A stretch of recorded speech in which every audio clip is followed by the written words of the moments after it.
Looks dry out there.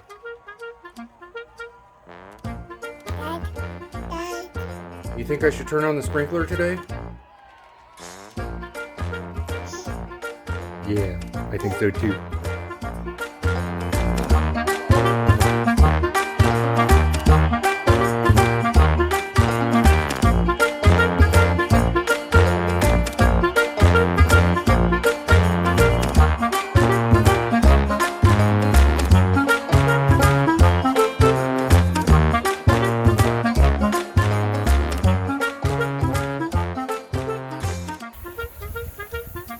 Aha!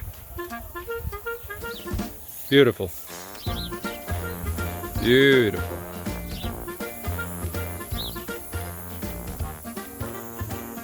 My daughter and I would like to talk to you today about turning your sprinklers on, why I'm doing it, and why many of you should be doing it as well.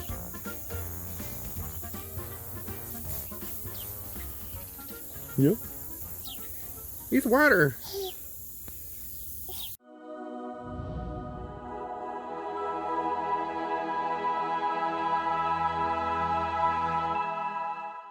All right, my daughter's down for a nap, so let's talk a little bit. The reason that we turn the sprinklers on in the early spring, even though we typically have a lot of overcast skies, is most of the rain that comes, I mean, there's exceptions to this, but most of the rain that I get around here, and probably a lot of you guys get, is drizzle. You get small amounts of rain every now and then, maybe every day, but it's not a lot at any one point. Now, obviously there are exceptions to this, and you would know your own area. So if you're getting routine heavy rainstorms, then this particular reason might not apply. But because we're getting lots of drizzle, lots of frost, lots of dustings of snow at this early part of spring, at the end of winter, none of the water that's actually getting to the ground is in big enough quantities to go deep into the root system. Now, as I've said in previous videos, as our grass is emerging from dormancy, this doesn't matter if you're down south running a warm season grass or up north with a cold season grass, all grass comes out of dormancy at the root level first. For the most part, you don't see the root system waking up. You see the grass greening up a little bit later. So if you look behind me, you'll notice that my grass is slowly starting to turn green. But I can guarantee you down in the root system, everything has emerged from dormancy. The root system is putting on new growth, and it's attempting to prepare itself for later in the year when soil temperatures get really high and outside air temperatures get really high. It needs to be able to protect itself from the stresses of summer. So all of the root growth that it starts working on in the early spring is very important. And if the roots are growing, then that means the roots need water. So if your skies are only drizzling on you, even though they're overcast, your root system needs water. So our irrigation system needs to be turned on so that we can deliver enough water deep into the ground so that we can support the grass root system. Generally speaking, the vast majority of grass types need at least an inch of water every single week to do their best, to perform their best, to look their best. During the summer, we're going to need probably an inch and a half of water every week, simply because of evaporation. As temperatures increase, especially in low humidity environments, evaporation happens much, much faster.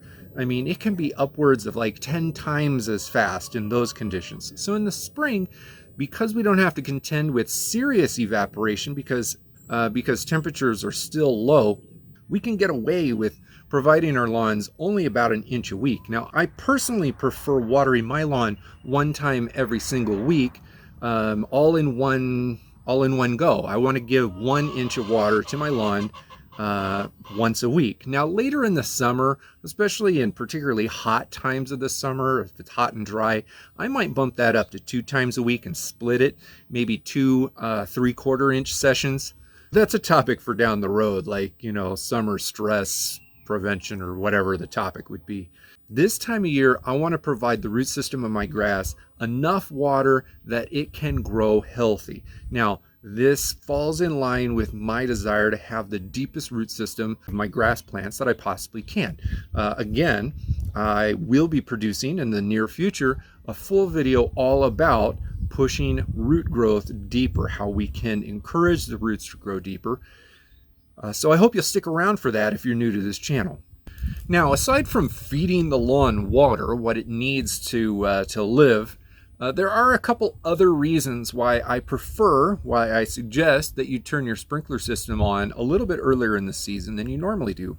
For one, later in the season when we really need a lot of water, when it's even more important, we want to make sure that our sprinklers are spraying the lawn evenly. So this time of year, we can turn the sprinklers on and do a lot of sprinkler head maintenance without the stress of having to get it done like right away. We can take our time to get it done right. So that is going to be very situational, it's going to completely depend on what sprinkler system you have, and I don't know, your particular needs. I don't know, maybe you need a sprinkler that only does like a small fan, but you have one random sprinkler that it would be really nice if you could go more than 180 degrees around. Now, at some point down the road, I'm going to be setting up a video because I do have a sprinkler over there that I need to replace. So I'll probably produce a video showing how to replace that particular style of sprinkler, which might not apply to you, and kind of adjust it because all of these like fancy sprinklers, these fancy kind of pop-up rotary sprinklers, can be adjusted in multiple ways. That's a different video down the road. But what I do want to leave you with here is, if you set your sprinkler system up early, you have plenty of time to refine it, because in the middle of the summer, you don't want to find that you're getting a fantastic coverage everywhere in your lawn except for one little spot. One little spot is going dry. If we can solve that problem now, you don't have to fix that problem later on, and your grass doesn't have to suffer later on when it's dealing with stress. Now, there is a third reason that I suggest setting up your sprinkler right now. It's less important, I think, but I think for some people it can be quite important. For me, I put great importance on it because where I live, we live in a northern climate. I live at a high elevation, and we get cold all the time, like way into spring. Our average last frost date is like in mid-June. So we consistently have cold temperatures in the morning, in the wee hours of the morning. Now, as the grass wants to wake up, now this doesn't apply just to cold, high elevation climates. It applies to everywhere. So the first thing in the morning, no matter where you live, is the coldest part of the day. So if you've got a warm season grass and you're waking up in the morning and it's 35 degrees out, just some random cold day, the soil surface is going to be close to 35 degrees. Now, maybe an inch deep, it's going to be warmer than that. But the thing is, the soil surface is very cold because the outside air temperature is cold. Now, air, the sun coming down, the air is going to slowly warm that soil surface level up throughout the day. Now, maybe you're going to get up to like 70 degrees in the middle of the day, maybe 80 degrees, I don't know. And so that soil temperature is going to warm up, but I can guarantee you that if you run the sprinkler in the morning, it will warm up faster. The reason for that is because of like the dynamics of water.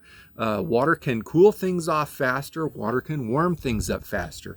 In an agricultural setting, people use water to protect against freezes. So if, for instance, let's say you live in Texas, not that long ago, about a month and change ago, Texas had a huge freeze that like started killing off things that never experienced temperatures so low.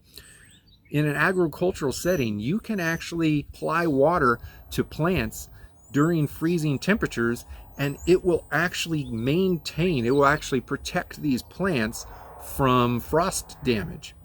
The reason for that is because as water freezes, heat is released, and that's how it turns into a solid. And as the heat is released, it kind of creates this small little environmental microclimate that stays at 32 degrees, even though the outside air temperature might be 26. In my lawn, I want the grass to warm up. Now, deep down in my soil, let's call it 4 inches down, we're sitting at about 43 to 45 degrees, depending on where I plunge the thermometer into my lawn. Every single morning, if it's 28 degrees outside, then that means that tippy top layer of soil is frozen. And I can't warm up 3 to 4 inches deep into the ground with a frozen layer on top. Now I could wait for the sun to come out and the outside ambient air temperature to warm up that crust layer, because once that crust layer warms up, then it can start permeating heat lower into the soil surface where the root zone of my grass is. But I don't want to wait for that. So if I have my sprinklers available, then I can turn those things on the coldest mornings, and that's going to warm up the soil surface faster than waiting for the air. And once the soil surface is warmed up, then it will be more effective at warming up the lower levels of the soil where the root zone exists. Once that root zone is thoroughly warm, once we're up into the upper 40s, because I've run cold season grasses here, our grass is going to be growing fantastic. It's going to look amazing.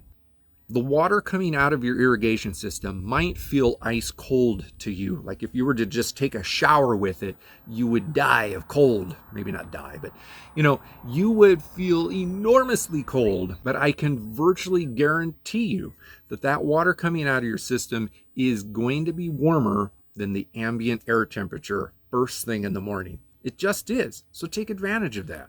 You don't have to run your sprinklers every single day, but on the coldest mornings, pop them on. Your lawn's root system is going to need that water anyway, and you can use it to warm up the soil surface on the coldest mornings. Now, depending on where you live, especially if you're up north where it gets particularly cold, you're going to have to be aware of extreme cold temperatures, obviously. So this is where the buck falls to you, man. If you think if your overnight air temperatures are going to get cold enough to risk the pipes of your irrigation system, then you better drain that thing out and close it up, just like it was the end of fall. I do that around here. Every now and then in the month of April, we might hit like 15 degrees overnight. On nights like that, I'm going to drain the system. It doesn't take me more than just a couple minutes to do it. So if you are worried about that happening, just drain the system, turn it off. If we're only running it once a week, it's not a big deal. Anyway, with that, I'm going to leave it right there. Again, this is Brian, turfmechanic.com. Down below in the description, there's a link over to some supplemental information about watering the lawn in the spring. I suggest you go ahead and take a look at that. And up here is going to be my spring lawn care guide. Go ahead and click on that link if you're new to lawn care. It covers pretty much everything you need to think about for the entire season. Thank you very much for your time. I appreciate it, and I'll see you in another video down the road.